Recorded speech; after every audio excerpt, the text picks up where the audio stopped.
আমার ভাইয়ারা সোনা মানিকেরা ও জানিরা যুবকেরা ওই বদরের প্রান্তরে বাবা আল্লাহ নবী সাহাবায়ে কেরাম যুদ্ধ করতে লাগলেন। ওই আবু জাহেলকে দুটো বাচ্চা শেষ করে দিল।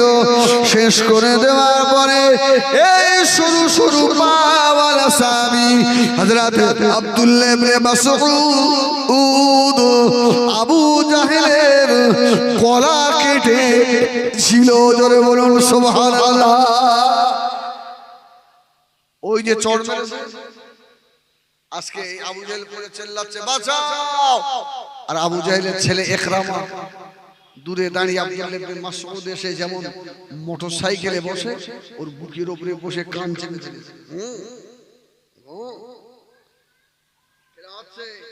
আবু জাহেল বলছে এই চাষির বেটা তুই আমার বুকে বলবি? এই চাষির ছেলে।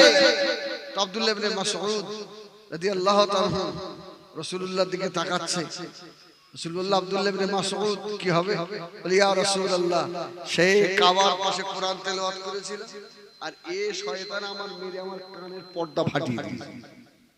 আজকে ওর গলাটা কেটে তলোয়ারের বাঁট, হাদিস শরীফে এসেছে তলোয়ারের বাঁট আব্দুল্লাহ ইবনে মাসউদ আবু জাহেলের কানের মধ্যে ঢুকিয়ে দিল। সুবহানাল্লাহ। আবু জাহেলের কানের মধ্যে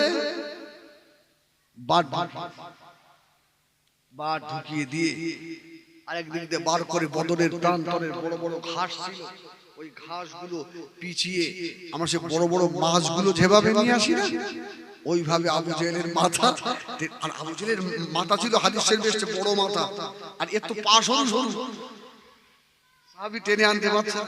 তো জিবরিল সেদিন আব্দুল্লাহ ইবনে মাসউদের পিছনে আমার রাসূলকে জিবরিল বলল ইয়া রাসূলুল্লাহ সেদিন হেসেছিলাম আর আজকেও হাসছি। জোরে বলবেন না?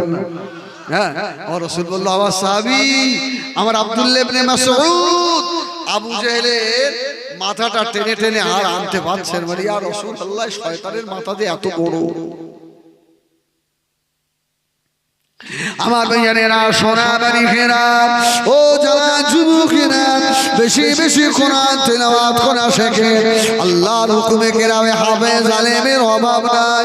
একটা ঘন্টা করে সময় দেন, সকালে উঠে ফজরের আল্লাহর ফরজ নামাজ আদা করে সূরা ইয়াসিন শরীফটা তেলাওয়াত করে আল্লাহর কোরআন বুকে জড়িয়ে ধরে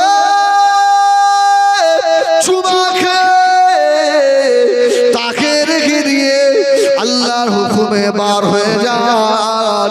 আল্লাহ পথে ঘাটে বিপদ দেবে না, আল্লাহ মুসিবত দেবে না, আল্লাহ কারো দুয়ারে গিয়ে আল্লাহ বেইজ্জতি আল্লাহ করবেন না। আল্লাহর কোরআনের খাতিরে আল্লাহ পাক রহমত আর বরকত আল্লাহ ঢেলে দেবে।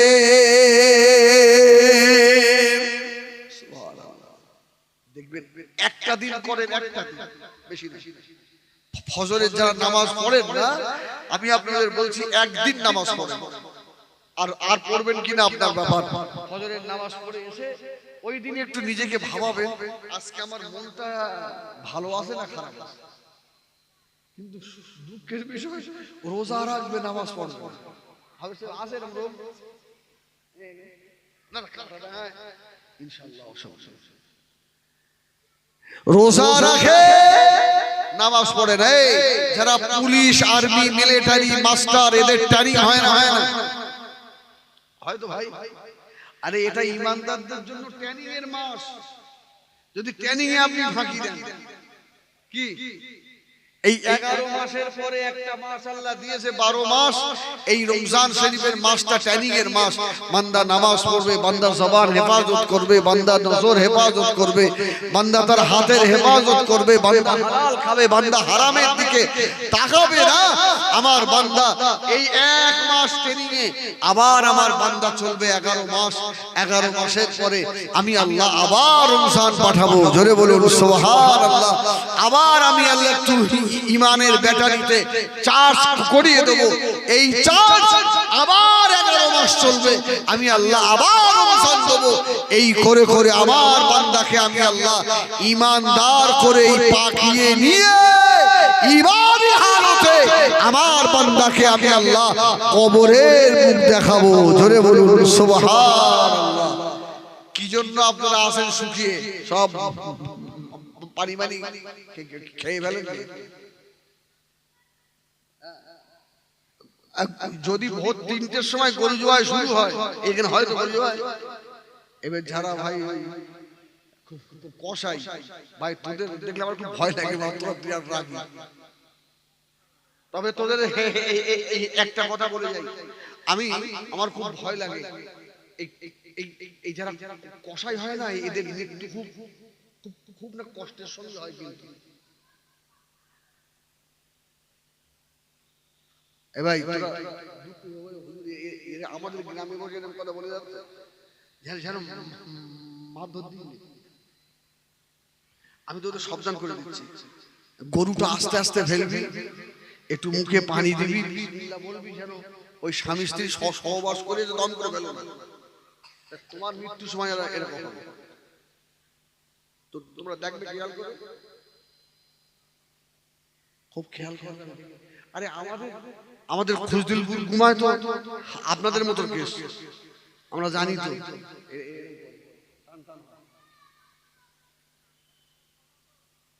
খুব সাবধান আমার ভাইজানেরা, সোনাবাড়ি ঘেরা ও নওজওয়ান যুবকেরা, নামাজ করুন বাবা।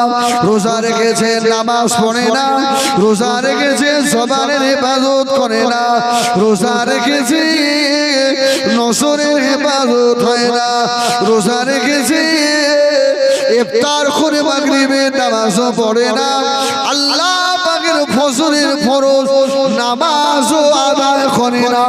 তোমাদের রোজা আল্লাহ কত দূর নেবেন না নেবেন, আল্লাহর বান্দার ব্যাপার আমি বলতে পারবো না।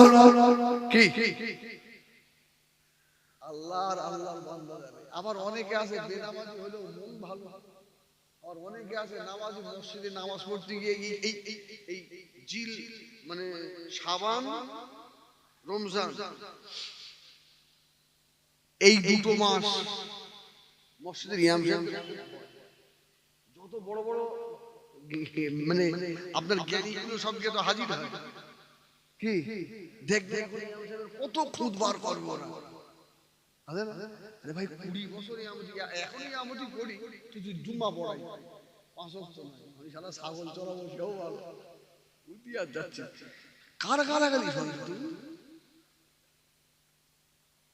তবে শুনে রাখেন, জেনে রেখে দেন, হয়তো ছাগল চড়ানোর কথা বললাম, আমার হাবেজ সাহেব মনে দুঃখ পাবেন না, হাবেজ সাহেব মনে বেদনীয় না বাবা। দুনিয়ায় যদি সব থেকে আগে জান্নাতে যেতে হয়, মসজিদের ইমাম হক ইমাম দিগকে আল্লাহ আগে দেবে। জোরে বলুন। এরা আপনাদের লাঠি খায়, ঝেঁটা খায়, অল্প টাকা বেতনে চাকরি করে, কিন্তু এরা জামাতের সঙ্গে তাকবীরে উলার সঙ্গে নামাজ পড়ে। জোরে বলুন সুবহানাল্লাহ। কত পীর সাহেব দেখলাম বাবা, কত হুজুর সাহেব দেখলাম বাবা, কত বক্তা সাহেব কানে হাত দিয়ে বড় বড় লেকচার দিয়ে চলে গেল, নামাজ পড়লো না, নামাজ হলো না, তাকবীরে উলা তো দূরে যাক, ফজরের আগে জলসা শেষ করে আজান হলো, হুজুর গাড়িতে উঠে পড়েছে, ইমাম ফজরের নামাজ পড়াবে বসে আছে, কানে হাত দিয়ে বড় বড় কথা বলে গাড়িতে উঠে জুল্লা চলে গেল, নামাজের দাঁত দাঁড়ল না। আসে না নাই? দেখবে খেয়াল করবে না। আরে হুজুর বলি দাওয়াত দিলে হবে না, হিজবুল্লাহর মতো হুজুর দেখে দাওয়াত দিলে হবে না, হুজুরদের চিনতে হবে, শালা ফেক হুজুর।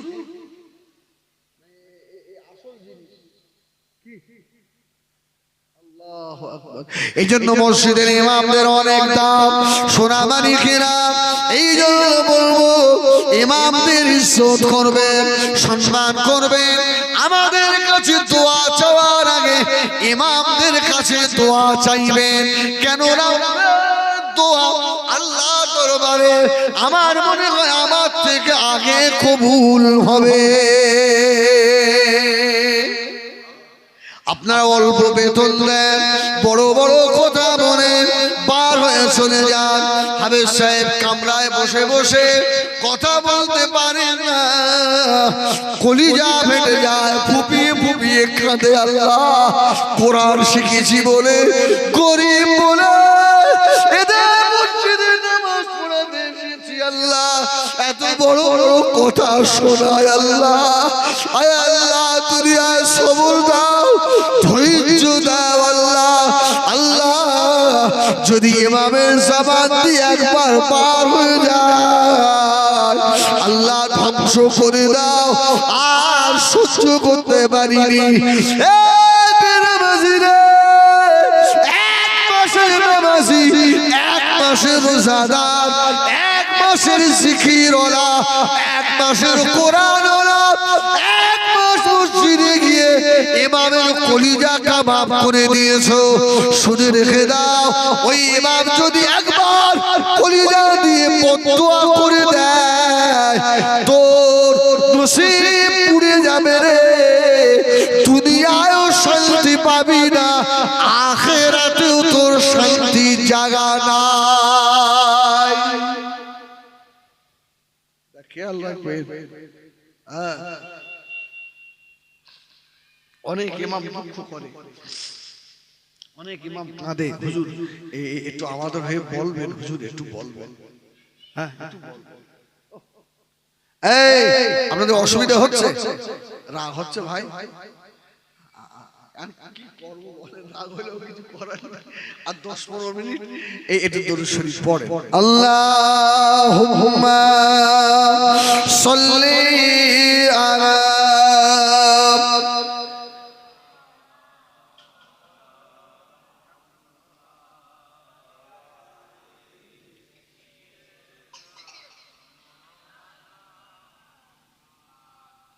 আমার দিনদার ইমানদার ভাইরা, এই জন্য বলবো আল্লাহ ওয়ালা হয়ে যান, নামাজি হয়ে যান বাবা। কাটাটা এলাকা সোনামারি খেরা, রমজান মাসে ওয়াদাবদ্ধ হন, ওয়াদা করুন 26-এর ইলেকশনে ভাই হয়ে ভাইয়ের মাথায় মারবো না। পারবেন? ওয়াদা করতে বসে আজকে পারবেন? হুজুর সব পারবো না। যার হয়ে যার বিরুদ্ধে যাকে মারতে গেলেন, সে কিন্তু আপনার জানাজায় দাঁড়াবে। আজকে তুমি সে ভাইটাকে মারলে, যার যেখানে ইচ্ছা ভোট দেবে, যেখানে ইচ্ছা ভোট দেবে, কি যার যাকে ভালো লাগে সেখানে দেবে। তাই বলে শয়তানদের উস্কানিতে পড়ে আমি আমার ভাইয়ের মাথায় মারবো? একদম ওয়াদা প্রতিজ্ঞাবদ্ধ হন, ভাই হয়ে ভাইকে মারবো না। কেন? আমি মারা গেলে ও আমার কাফন আনতে যাবে, আমার কবর খুঁড়ে দেবে, আমার পাশ কেটে দেবে, আমার মুখটা দেখে দু মুঠা চোখের পানি ফেলবে, আর বলবে ছোটবেলায় কত খেলা করেছি, চলে গেলি ভাই, তোর জানাজায় দাঁড়িয়ে তোর জন্য মাগফিরাতের দোয়া চাইবে। দুনিয়ায় বেঈমানদের হারাম খুদের উস্কানিতে পড়ে ইমানদার হয়ে ইমানদার ভাই মাথায় মেরো না, মেরো না। তোমার মারে যদিও মারা যায়, তোমার মারে যদিও মরে যায়, ও ছোট ছোট বাচ্চাগুলো মা ভরা হয়ে যাবে, ওর ছোট ছোট মেয়েগুলো মা হারা বাবারা হবে, এতিম হয়ে দাদা করে ঘুরবে রে। কার কথা শুনে কার মাথায় মারবে? শুনে রেখে দাও, ওর এতিম করতে গিয়ে, ওর বাচ্চাগুলো এতিম হতে গিয়ে আল্লাহ না জানি তোমার বাচ্চাগুলোকে কোন দিন এতিম করে দেয়। তখন ভালো লাগবে, ঈদের দিনে যাকে মেরে এবছরে 26-এ শেষ করেছেন, 27-এ ঈদে ওর বাচ্চাগুলো যদি ছেঁড়া জামা গায়ে দিয়ে ঈদগার ময়দানে দাঁড়িয়ে থাকে, আর আপনি যদি ঈদগাহ থেকে বার হন, আপনার চোখে কার কথা শুনে এই বাচ্চাগুলোকে আমি এতিম করে ফেলেছি, জীবনে মনটাকে বুঝ দিতে পারবেন না, আর জীবনে গুনাহ তোমার হবে। রাসূল বললেন, কেউ যদি একটা মুমিনকে হত্যা করে, খুন করে, আল কাতিলু ওয়াল মাকতুলু কিলাহুমা ফিন্নার, যে খুন করবে আর যে খুন হবে, এই দুই ব্যক্তি জাহান্নামী হয়ে যাবে, জাহান্নামে যাবে।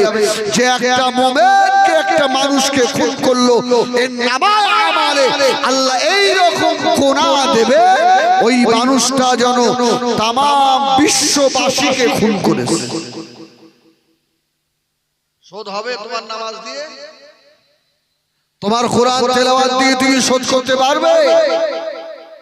কার কথা শুনে? হ্যাঁ, কয় আন্দোলন করলেন না তো? কাঁটাডাঙ্গার লোক সুদখোরের বাড়ি ইমাম সাহেব খাবে না,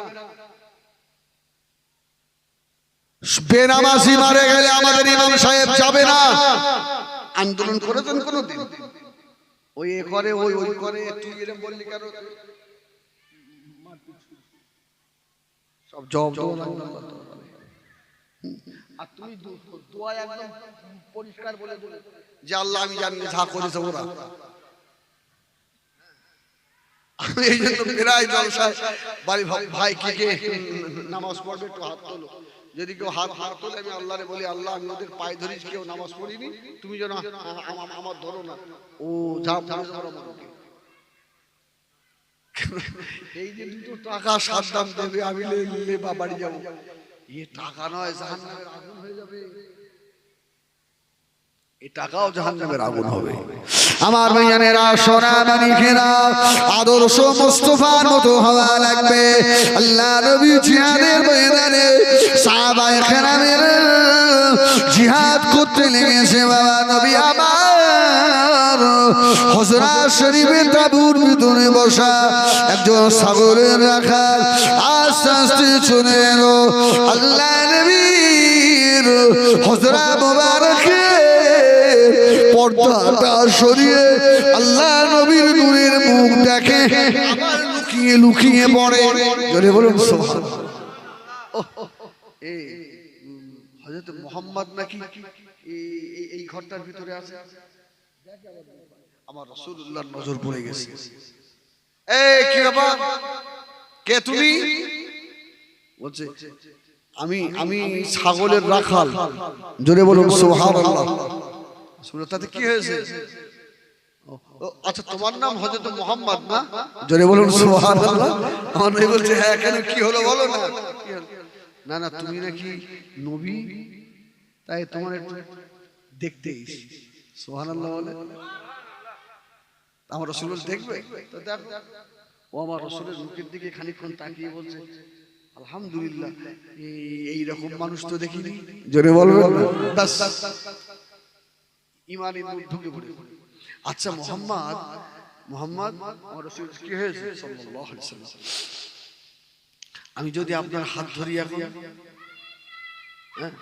আমার নবী বলে, হ্যাঁ হাত তুমি ধরতেই পারো। আচ্ছা না, আমি যদি হাত ধরে এখন ইমানের কলমা পড়ে নি মুহাম্মদ, তাহলে তুমি আমার সঙ্গে এখন কি করবা? সুবহানাল্লাহ বলেন। এই নেতা দেখেন, মুস্তাফা আমাদের নেতা। জোরে বলুন সুবহানাল্লাহ সুবহানাল্লাহ। ছাগলের রাখাল গা দিয়ে দুর্গন্ধ বার হচ্ছে।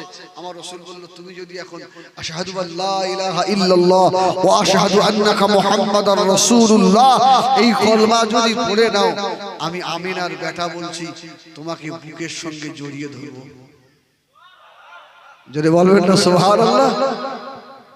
রাখালটা বলছে, আল্লাহু আকবার, কেউ পাত্তা দেয় না আমার, আমি ছাগল চড়াই তাই কেউ দাম দেয় না, আমার যে মুনিব সেও আমাকে দাম দেয় না, আর যে মানুষটার গা দিয়ে মিশকে আম্বারের খুশবু আসছে, মুহাম্মদ এত ভালো, আমাকে জড়িয়ে ধরবে।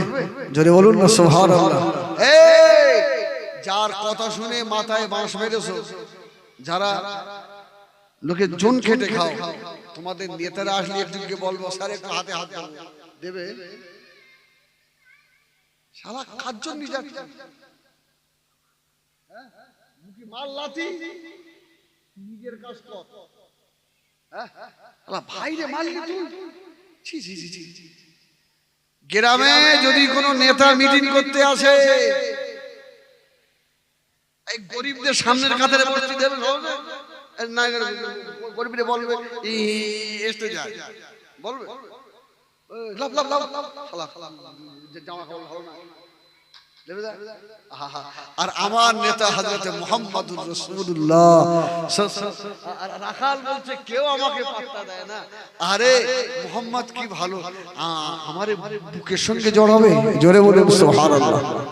আল্লাহ নবী দিন ও দুনিয়ার বাদশাহ জনাবে মুহাম্মদুর রাসূলুল্লাহ সাল্লাল্লাহু আলাইহি ওয়াসাল্লাম আল্লাহ নবী নূরের হাত ধরে কলেমা পড়ে নিল, কালেমা লা ইলাহা ইল্লাল্লাহ, লা ইলাহা ইল্লাল্লাহ, লা ইলাহা ইল্লাল্লাহ মুহাম্মাদুর রাসূলুল্লাহ সাল্লাল্লাহু আলাইহি ওয়াসাল্লাম। আল্লাহ নবী রাখালকে বুকের সঙ্গে জড়িয়ে ধরে আল্লাহ নবী একটু চাপ দিয়েছে, রাখাল দেওয়ানা হয়ে গিয়েছে।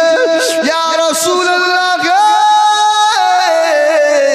ইয়া হাবিবাল্লাহ, আপনার গা দিয়ে এত সুন্দর খুশবু বার হয়, আমি একজন রাখাল।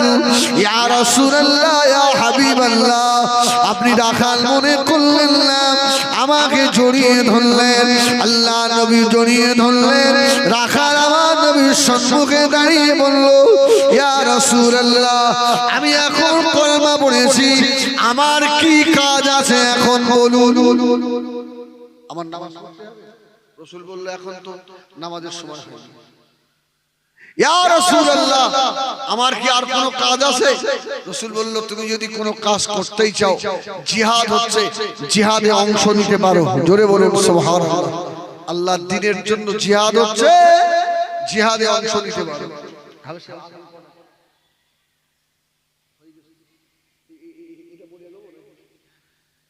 আল্লাহ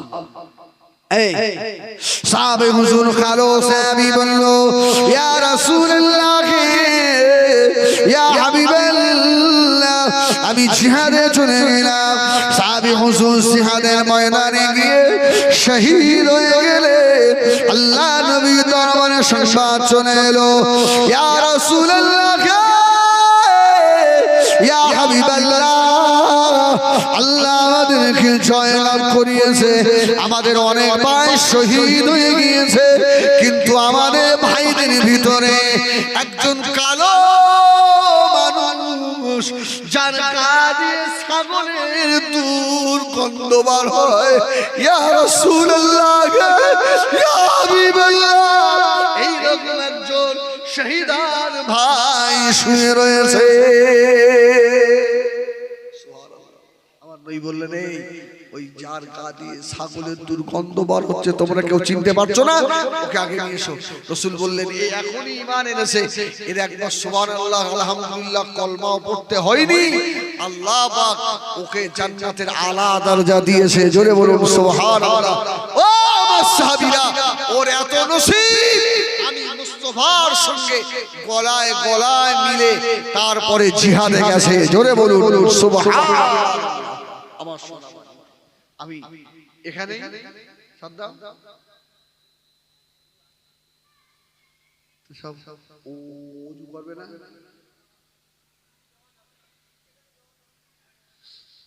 তো সেই জামাতে তো একটু ফাঁকি মারতে দিবি না?